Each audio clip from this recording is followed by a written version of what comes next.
खुद ही को कर बुलंद इतना कि खुदा भी बंदे से पूछे बता तेरी रज़ा क्या है। नमस्कार मेरे प्यारे साथियों।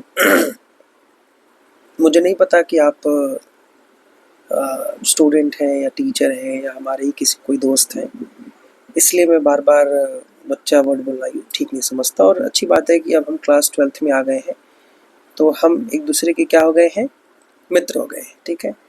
लेकिन मित्रता की वह परिभाषा जिसमें हमें कुछ बातों को ध्यान रखना होगा और कुछ चीज़ें जो कही जाती हैं कि लोगों को समझनी चाहिए, वह भी हमें ध्यान रखनी पड़ेगी कि हम जब पढ़ाएं तो आपके मन में भाव कैसे आना चाहिए कि हमारे टीचर हैं कि हमें कुछ पढ़ाना चाहते हैं, तो उस नाते भी आपको पढ़ना चाहिए भी।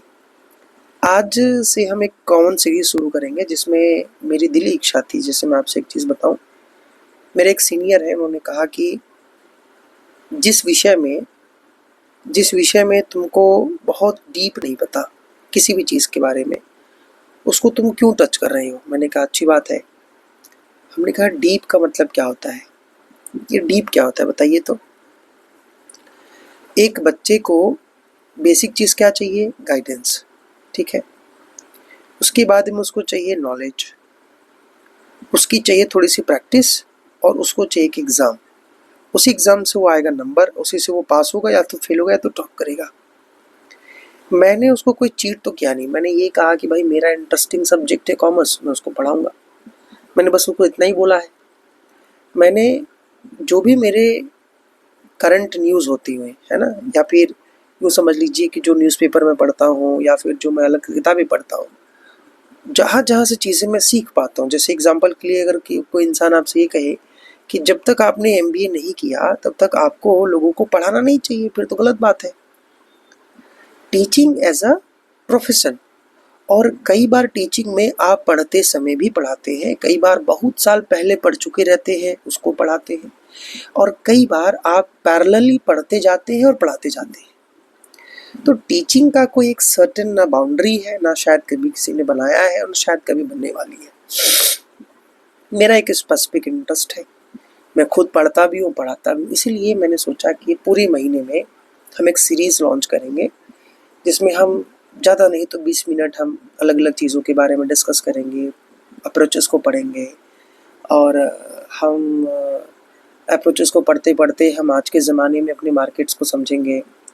हम मार्केट को समझते समझते जो बहुत सारी न्यूज़ेस होती हैं, हमारी न्यूज़ होती हैं, उनमें उन न्यूज़ को किस प्रकार से गवर्नमेंट की कोई पॉलिसी वो कैसे रोल आउट करती है, कैसे अफेक्ट करती है, इस बारे में भी हम देखेंगे। हम ये देखेंगे कि आज के ज़माने में एनसीईआरटी का जो नॉर्म्स है, एनसीईआरटी हमसे क्या उम्मीद कर रही है ना, उसको हम देखेंगे। और हमारे जो प्रीवियस पैटर्न है क्वेश्चन आंसर के पूछने के, वो किस लेवल पे पूछे जा रहे हैं, हम उसको चेक करेंगे। और फिर धीरे धीरे अपना एक इंटरेस्ट डेवलप करने के लिए, मैं ये नहीं दावा कर रहा हूँ कि आप इसको पढ़ने के बाद आप बहुत ज़्यादा इतने ज़्यादा आप रिच हो जाएंगे, आप एलोन मस्क बन जाएंगे, या फिर आप 100% ले आएंगे। मैं ऐसा कोई भी दावा नहीं करना चाहता। ये मेरा इंटरेस्ट है, ये मेरा चैनल है, ये मेरी लिबर्टी है।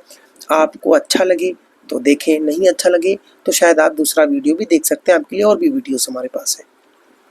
मैं ये भी नहीं कह रहा हूँ कि नहीं, मैं आपको अपना एज ए कस्टमर आपको डिप्लॉय कर रहा हूँ कि आपको ये वीडियो देखना ही चाहिए। आपकी इच्छा होगी, आप अगर आप हमें पहचानते हैं, आपको अगर मेरी बात अच्छी लगती है, गाइडेंस अच्छी लगती है, जो हमारे पढ़ाने का तरीका वो अच्छा लगता है, तो निश्चित रूप से आप हमारे साथ बने रहेंगे। और आपको लगता है कि और भी चैनल है, आप जा सकते हैं। लेकिन होता ये है कि कई बार इनिशियल लेवल पे किसी को जज नहीं करना चाहिए। आप थोड़ा और अगर आप ठहर के देखें तो निश्चित रूप से आपको कुछ सीखने को मिलेगा। मैं यहाँ पर कोई ये उम्मीद नहीं लगाने आया हूँ कि आप सभी आकर सब्सक्राइब कर देंगे और मैं कल को मैं 10-20 हज़ार कमा लूँगा। ऐसा कोई भी मेरा ना सपना है, ना कोई इरादा है।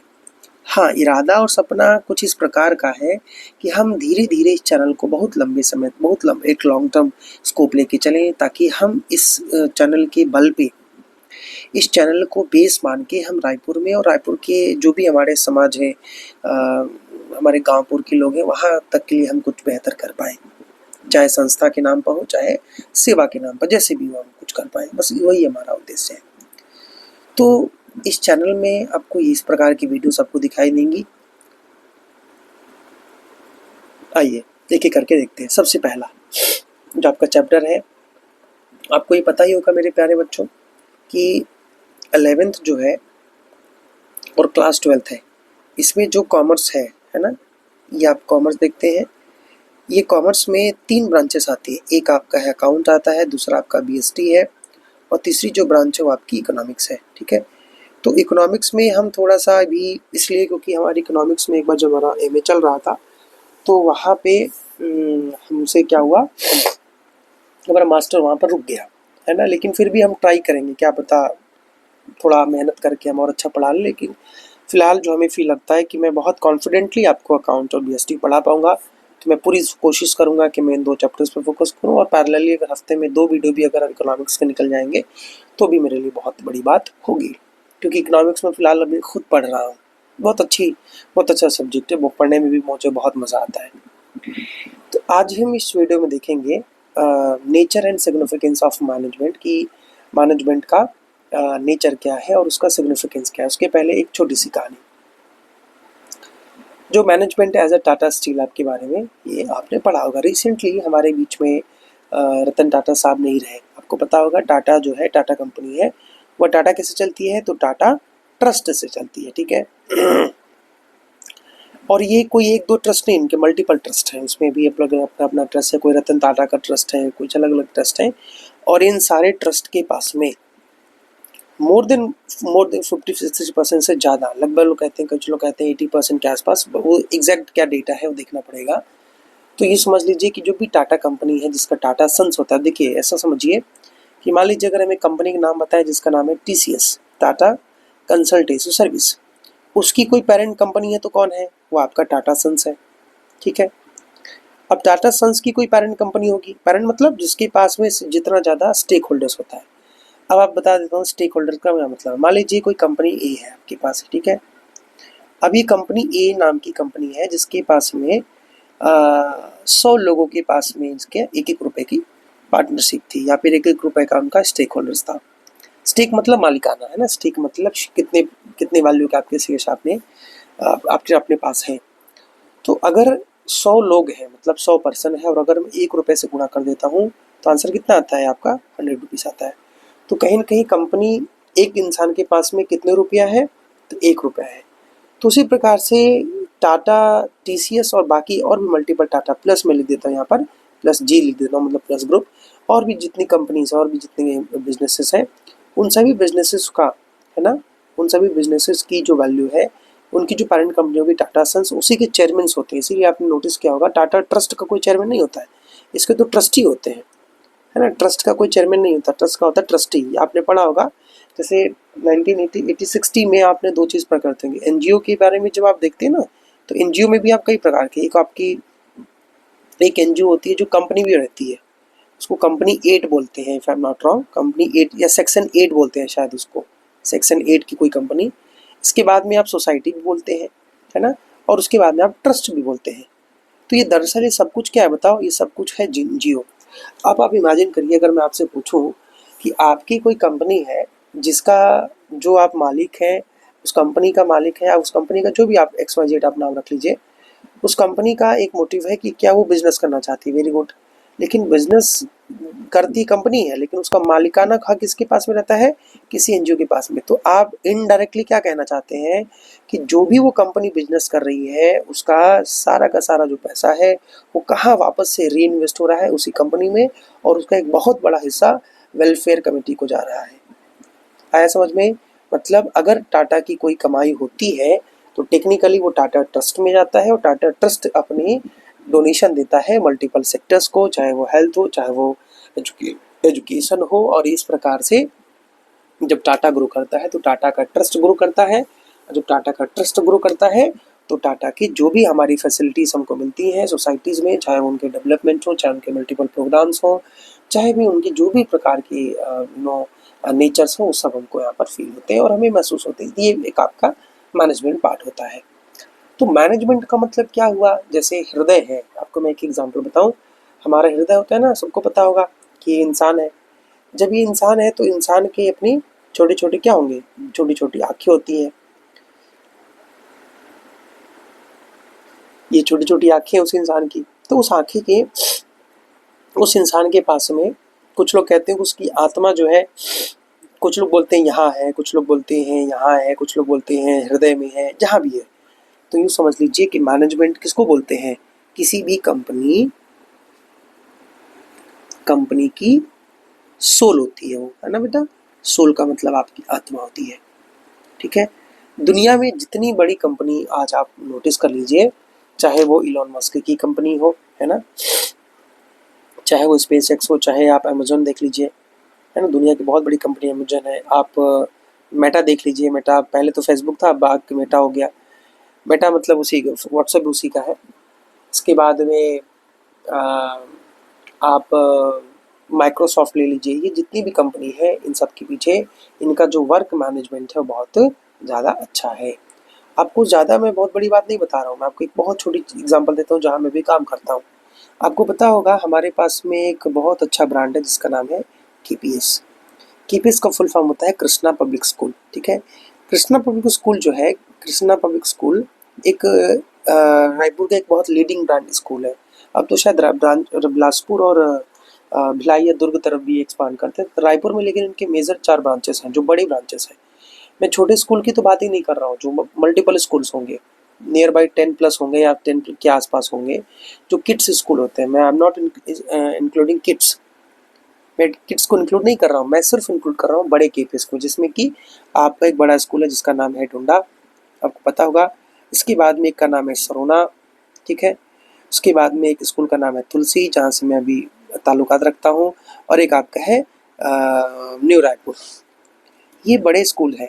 आप एक बात बताइए, मैं मान सकता हूँ कि केपीएस का, जैसे कुछ लोग कहते हैं कि मुझे ऐसी खबर मिली कि ये जो केपीएस स्कूल है ये पर्सनल है मैनेजमेंट, मुझे नहीं पता, आई डोंट नो, लेकिन मैं मानता हूँ कि केपीएस के 4 स्कूल हैं मोटा मोटा, डुंडा, सरुना, तुलसी एंड न्यू रायपुर। ये प्लेसेस का नाम बता रहा हूँ। तो केपीएस डुंडा, केपीएस सरुना, केपीएस तुलसी और केपीएस न्यू रायपुर। इसके अलावा भी केपीएस किड्स हैं। तो ये केपीएस एज ए मैनेजमेंट। अब एक बात बताइए, जैसे यहाँ जो बाबूजी हैं त्रिपाठी जी, एम त्रिपाठी सर हैं, जो हम लोग उनको प्यारे से प्रिय बाबूजी बोलते हैं। तो बाबूजी ने जब केपीएस की नींव रखी होगी, जब बाबूजी ने केपीएस को बनाया होगा, तो कभी न कभी वो किस रूप में रहा होगा? एक छोटे से जगह के रूप में। कभी हो सकता हो कोई बड़ा स्कूल हो सकता, कुछ लोग कहते हैं कि डुंडा सबसे बड़ा स्कूल है इनका, और वास्तव में डुंडा सबसे बड़ा स्कूल है अभी करंट स्ट्रेंथ में। हम talking of strength near by 5000 plus. 5000 जानते भी है कितना होता है नंबर? अभी हमारे तुलसी में 1600 बच्चे हैं। उसके बाद हमको लगता है और भी स्पेसेस की ज़रूरत पड़ती है, तो जहाँ पर 5000 बच्चे हैं। अभी तो यहाँ के ईडी सर आए थे, आशुतोष सर आए थे यहाँ पर सरोना में, एक तुलसी में। तो उन्होंने कहा कि आप तुलसी के एक कोने से दूसरे कोने में अगर घूम रहे हैं तो आपको तुरंत कोई न कोई टीचर, कोई न कोई दीदी आपको ऑब्जर्व कर लेंगे। और अगर आप यही डुंडा में घूमेंगे तो डुंडा में आपको हार्डली इतनी बड़ा स्ट्रेंथ है कि आपको कोई टीचर इंडिविजुअली नहीं पहचान सकता। अगर वो अगर आपको 6 महीने से भी पढ़ा रहा होगा तो इतना सेक्शन है कि वो कब भूल जाएगा। एक टीचर जो 4-6 सेक्शन में पढ़ा रहा हो, एक एक क्लास की जो 6-8 सेक्शंस हों, जैसे डीपीएस में जितनी बड़े बड़े सेक्शंस हों, तो वहाँ पर इतना ज़्यादा जो वैरायटी ऑफ क्लासरूम होगी, तो वहाँ identification to the individualism on the basis of individualism नहीं हो पाता। तो कुल मिला के मैं ये बताना चाहता हूँ कि जब जिस भी कंपनी का मैनेजमेंट जितना बेहतर होता है। अच्छा, बेहतर का मतलब क्या होता है आप समझते हैं? कुछ लोग बोलते हैं सर बेहतर का मतलब होता है ग्रोथ। Very good. जैसे कुछ लोग, हमारे एक सीनियर है जिनका नाम डेमियन लॉरेंस है, उन्होंने बताया कि जब मैं पढ़ा रहा था, बच्चों को पढ़ाता हूँ, तो मेरे लिए ग्रोथ का मतलब जो पहला पैटर्न है, हालांकि हो सकता है मैं उस बात से मैं भी वेरी कर, हो सकता है वेरी कर सकता हूँ या फिर मैं एग्री भी कर सकता हूँ, वो होता है टर्नओवर। उन्होंने टर्नओवर का क्या हमसे पूछा, उन्होंने टर्नओवर का क्या मतलब होता है, हमने कहा सेलिंग। उनका सेलिंग, वेरी गुड। तो उन्होंने कहा कि अगर तुम्हारी सेलिंग अगर 100 रुपये इस साल हुई है और अगर अगले साल तुम्हारी 100 रुपये है, तो तुमने कोई ग्रोथ तो जीरो किया। और अगर गलती से भी तुम्हारी सेलिंग 99 हो गई तो तुम तो माइनस में चल रहे हो। तो तुम्हारा बिजनेस जो होता है वो स्केल अप होना चाहिए। एक केपीएस से आज 4 केपीएस पे है, 5वां 6वां खुलने वाला है, I am not including Bilaspur और दुर्ग। तो आप अगर पूरे को देख लें तो हर साल कुछ न कुछ नई बिल्डिंग्स बन रही है, कुछ न कुछ नए बच्चे इंक्लूड हो रहे हैं। बहुत सारे बच्चे जो हम लोग हर साल देखते हैं कि कोई डीपीएस से आता है, कोई दूसरे स्कूल से आता है, इतने सारे स्कूल से, इतने सारे वैरायटी जगहों से हम लोग आते हैं। और हम क्या करते हैं बताइए, हम सिर्फ और सिर्फ क्या आपको पढ़ाते ही हैं। आपको मैं एग्जांपल बताऊं कि बच्चों का ट्रस्ट होता है, तो मतलब कि अगर आप जो है हर साल अगर आप ग्रोथ नहीं करेंगे, अगर आपकी ग्रोथ में दम नहीं होगा। ग्रोथ का दो मतलब होता है, एक होता है ऑन पेपर। मेरी बात आप समझिएगा, मैं किस ग्रोथ की बात बता रहा हूँ। आपने ग्रोथ इतना अच्छा किया, आपने सारी सैलरी बढ़िया बढ़ा दी, लेकिन आपका कोई इंफ्रा नहीं बन पाया। वेट एक सेकेंड। तो इस प्रकार से ऑन पेपर का मतलब ये हुआ, जैसे कि मैं बता रहा था, आपने ग्रोथ बहुत अच्छा किया। मान लीजिए आपके पास जो है 10,000 मतलब 1000, सॉरी मैं आपको बता रहा हूँ, 100 न्यू बच्चे आपके पास एडमिशन लिए। आपकी पहले से स्ट्रेंथ कितनी थी? 1000 की स्ट्रेंथ थी। तो अगर अब आपके पास में जो 100 नए बच्चे आए, तो उनसे आपको कितना पैसा मिला? मान लेते हैं उससे आपको मिला 100 लोगों से आपको मिला करीब, अगर एक बच्चे से 50,000 मिल जाएगा तो करीब आपका, है ना, तो ये आपका यूँ समझ लीजिए 50,000 इंटू, ये तो 5 लाख हो जाएगा। 50,000 इंटू 100, तो 1 2 3 4 5 6, 2 3 4 5 6, और ये आपका 50, तो आपका टोटल मिलाकर 50 लाख रुपए आपको हो जाएंगे। ठीक है, मोटा मोटा हम समझ लेते हैं 50 लाख आपको मिला। या अगर हम 50 लाख तो छोड़ ही दीजिए, अगर हम इमेजिन करके चलते हैं मात्र 5 लाख रुपए ही मान के चलते हैं, कोई दिक्कत नहीं है उसमें, है ना, लेकिन जिसे हम ये समझ लेते हैं 5 लाख रुपए। अब 5 लाख रुपए आपको मिला और आपने क्या किया, उस 5 लाख रुपए का बढ़िया सा जो है तुरंत क्या कर दिया, आपने एसी लगवा दिया। अच्छी बात है, एसी लगवा दी, बहुत ज़रूरी थी, उससे भी बहुत सारे एडमिशन्स आएंगे। उसके बाद में आपने कहा कि यार पिछले 3 सालों से टीचर ना अपने हाइक की बात कर रहे थे। हाइक मतलब हमको क्या बढ़ाना था? सैलरी बढ़ानी थी, क्योंकि अब तो 100 बच्चे आ गए, तो निश्चित रूप से क्लास का बर्डन बढ़ेगा, सेक्शंस बढ़ेंगे। तो जब क्लास बढ़ेगा, सेक्शन बढ़ेंगे, तो क्या होगा, उसके बाद में हमको वैसा प्रोग्रेस हमको चाहिए, तो टीचर्स का मोटिवेशन हाई करने के लिए भी हमको थोड़ा सा हाइक दे देते हैं, है ना। और इस बार हाइक कितने की दे दी गई? 25% की दे दी गई। यूजुअली जो है 10% की मिलती थी हर साल। अब बताइए, उसके बाद में आपने उनको कुछ एडिशनल वन टाइम पैसे भी कुछ आपने दे दिए, या फिर उनको कुछ कंसेशन दे दिया, या आपने उनके नाम पे कुछ इंश्योरेंस करा दिया, जो भी आपने 5 लाख में से 4 लाख के आसपास या 3 लाख के आसपास आपने सिर्फ और सिर्फ रेवेन्यू में आपने खर्च कर दिए। आपने कैपिटल एक्सपेंडिचर नहीं किया। अब यहीं से दो कॉन्सेप्ट आता है, दैट इज नोन एज, एक आपका आता है कैपिटल एक्सपेंडिचर, एक आता है रेवेन्यू एक्सपेंडिचर। जब आपके पैसे से, वही मैं बार बार बता रहा हूँ, सिग्निफिकेंस ऑफ मैनेजमेंट क्या होता है? मैनेजमेंट का काम सिर्फ ये नहीं करना है कि जो आया फटाफट निपटाओ और अगला का सोचो, ऐसा नहीं होता है बेटा। आपको ये नहीं करना है, क्योंकि आपका कंपनी क्या है, एक परमानेंट एंटिटी है ना। अब एक बात बताइए, अगर टाटा को सिर्फ पैसे कमाने रहते तो पैसे तो वो कमा चुके थे। कब की बात बता रहा हूँ, ये मैं 1800 के आसपास की बात बता रहा हूँ मैं, या 1850 के आसपास की, जब उनको पहली बार कंपटीशन उनको जब पता हुई होगा कि पारसी फर्म भी थे, तो उन लोगों का बिजनेस जो है चाइना के टाइम पर होता था उस समय, जब ब्रिटिशर्स को पुराने ज़माने में, इतने पैसे वाली फैमिली थी। उसके बाद में भी इन्होंने ब्रिटिशर्स के टाइम में बहुत अच्छे पैसे कमाए, बहुत अच्छा पैसा कमाया। लेकिन क्या वो, अच्छा पैसा कमाना और कितना कमाना, कोई इसकी लिमिट हो सकती है क्या?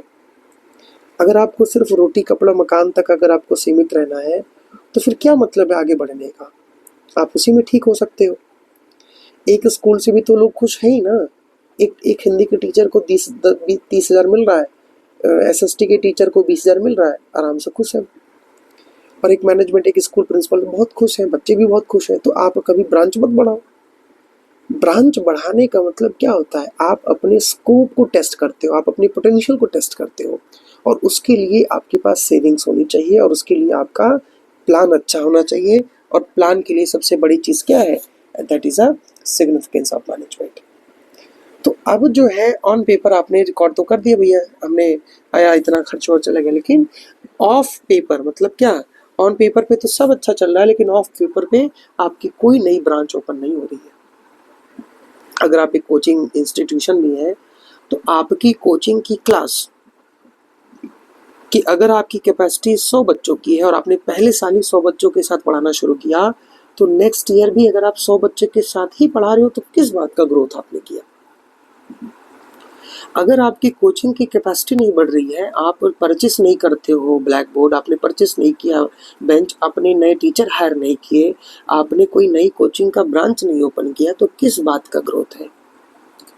तो मुझे ये बात समझ में आ रही है पढ़ाने के पहले कि अगर मेरी सेलिंग चल रही है और सेलिंग में भी, अब मैं अगला जो टॉपिक आपको छूंगा वो होता है मार्जिनल प्रॉफिटेबिलिटी, कि कितना परसेंटेज ऑफ मार्जिन आपने एक्सपेंडिचर पे लगाया है टू जनरेट दैट रेवेन्यू, और कितना परसेंटेज ऑफ मार्जिन आपने उससे प्रॉफिट अर्न किया है।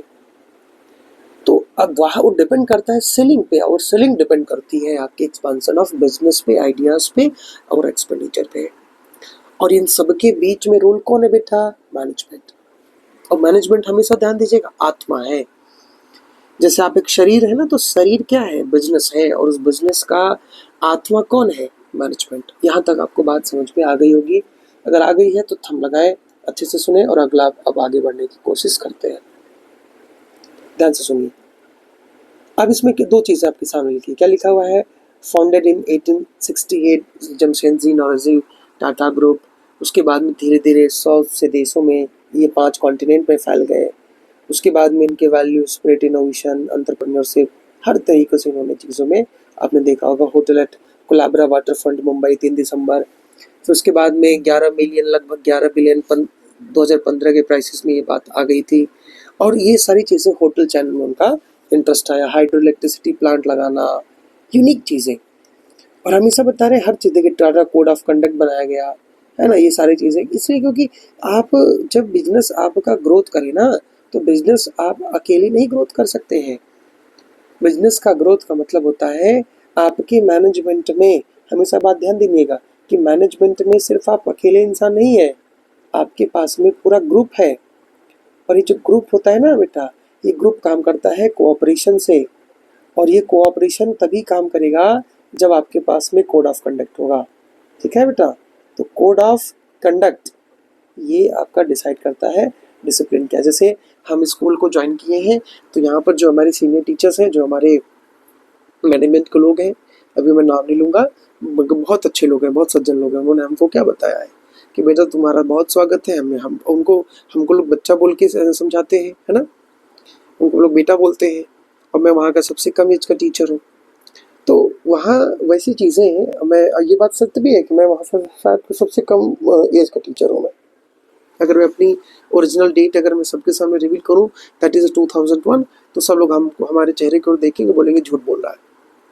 लेकिन तो क्या है, जब स्कूल हमको ममता दे दे, ममत्व देने की प्रयास करे, तो स्कूल हमको स्नेह प्रेम दे, इसको हमको जो है अपना सर्वस्व निछावर करे, तो हम भी तो स्कूल को कुछ देंगे। Give and take has to be equal.